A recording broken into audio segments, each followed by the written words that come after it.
Eto na nga mga chong, marami tayong basketball updates. Bakit nga ba hindi na pinasok si Christian Stan Hardinger sa fourth quarter kontra Terra Firma? Coach Richard nagpaliwanag bakit binangko si Stan sa nakalipas nga na laro ng Barangay Ginebra kagabi kontra Terra Firma Jeep. Ay bigo nga ang Barangay Ginebra at nakuha nga nila ang kanilang ikatlong pagkatalo ngayong All-Filipino Conference. Pero marami ang nagtataka kung bakit hindi na pinaglaro si Christian Stan Hardinger sa buong fourth quarter. Kahit mga commentators ay nagtataka kung bakit hindi pinapasok si Stan kahit dikit na yung laro. Hanggang sa makaalagwa na lang ang Terra Firma at na-secure ang panalo. Kaya naman, napapaisip nga ngayon ang ilang Barangay Ginebra fans kung bakit ganon ang nangyari kay Stan. Bakit hindi na ito ibinalik sa paglalaro? Kayang-kaya pa sana nilang habulin. Maganda naman ang kanyang performance. Kaya naman nakapagtataka talaga. Bakit hindi na binalik si Stan? Mismong si Christian Stan Hardinger nga ang sumagot niyan kung bakit hindi siya pinaglaro sa buong fourth quarter. Ayon niya sa kanyang latest interview ay maganda raw yung pinakitang performance ni Japet Aguilar at Sydney Onwobere. Nag-relay nga raw ang coaching staff kay Sydney Onwobere at Japet Aguilar at nag-agree nga daw silang lahat sa desisyon. Japet, they played amazing. Coach Richard decided to go with Sydney and Japet, and they both had a great fourth quarter. So natanong naman itong si Stan kung may iniinda itong injury na possible na dahilan kung bakit siya binangko sa fourth quarter. Ay ang sagot nga nito ay wala nga daw siyang kahit anong injury. no injury, nothing.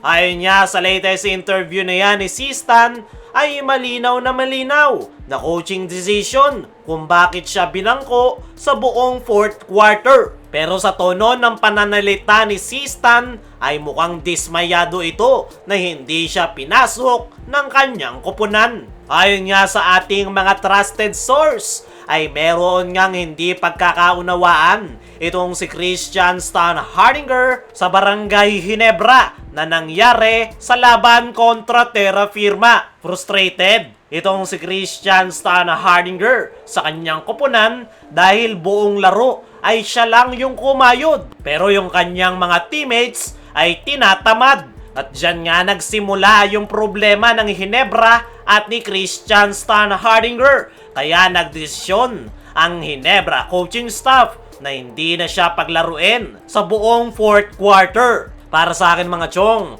ay miscommunication ang dahilan kung bakit nagkaganyan ang Barangay Ginebra na nagresulta ng pagkakabangko ni Christian Stan Hardinger. Panigurado, pare-parehas nilang gustong makuha ang panalo. Pero dahil nga sa pagiging competitive nitong si Christian Stan Hardinger, ay mukhang may nasabi itong hindi maganda para sa kanyang koponan.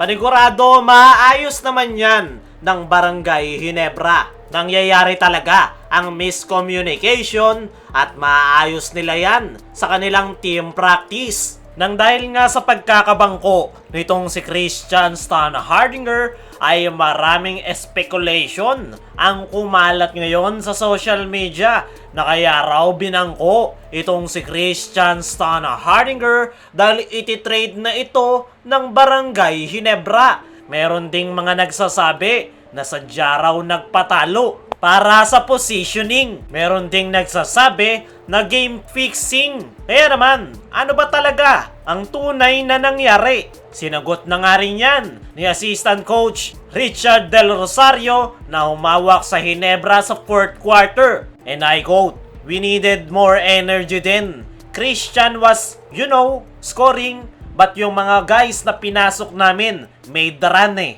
So, we stay with those guys. Nothing against Christian. We just stayed with those guys." Yung binabanggit nga dyan ni Assistant Coach Richard Del Rosario ay sila Sydney Onwobere at Japet Aguilar na bumuhay sa kanilang koponan sa third quarter. Kaya itinuloy nga daw nila na nasa loob yung mga nasabing big man sa buong fourth quarter kaya hindi nakapaglaro si Sistan. Pinoint out niya rin ni Coach Richard Del Rosario na hindi lang daw si Sistan ang nag-sacrifice sa fourth quarter, and I quote, "Di lang naman si Christian yung di naglaro.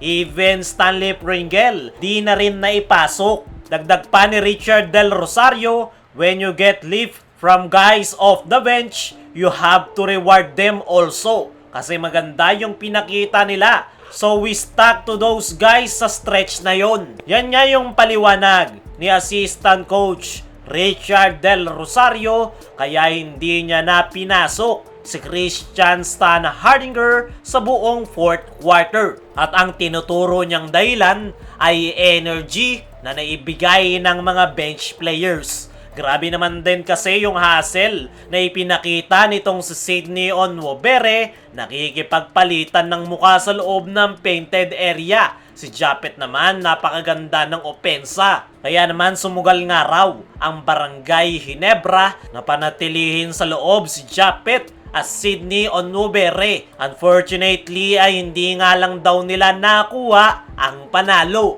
Paglilinaw ni Assistant Coach Richard Del Rosario ay wala silang sama ng loob kay Christian Stan Hardinger. Naniniwala ko mga chong na maganda na para sa Barangay Ginebra na natalo sila kontra Terra Firma dahil mas maganda ng maaga nilang nakita yung problema ng kanilang kupunan para maaga nilang maayos at hindi man problema pagpasok ng PBA playoffs. Kayo mga chong, naniniwala ka ba na maganda na sa Ginebra na natalo sila sa Terra Firma? I-like mo ang ating video, mag-subscribe kung mag-a-agree ka.